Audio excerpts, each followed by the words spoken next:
কিছুদিন আগে আমি গেছিলাম পানিহাটি ইস্কনে। তখন সেখানে দই চিড়ে উৎসব চলছিল। তো আমি জানতাম না যে ওখানে তখন উৎসব চলছে। হঠাৎ করেই গেছিলাম এবং প্রথমবার গেছিলাম। জায়গাটা এত সুন্দর, এত ভালো লেগেছে, তার সঙ্গে চলছিল কীর্তন। মনটা পুরো শান্ত হয়ে গেছিল।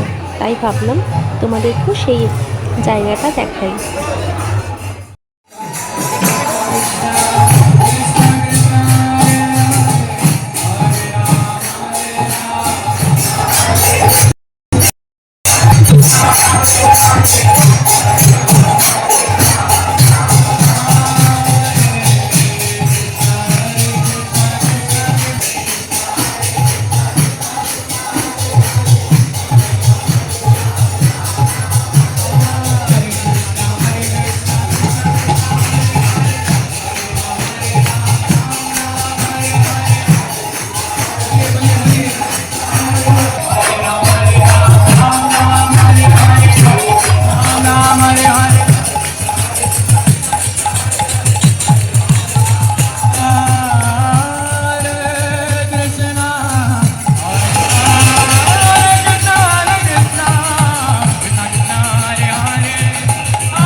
এত সুন্দর কীর্তন, তার সঙ্গে ভোগ প্রসাদ, সব মিলিয়ে সেদিন সন্ধ্যাটা খুব ভালো কাটিয়েছিলাম।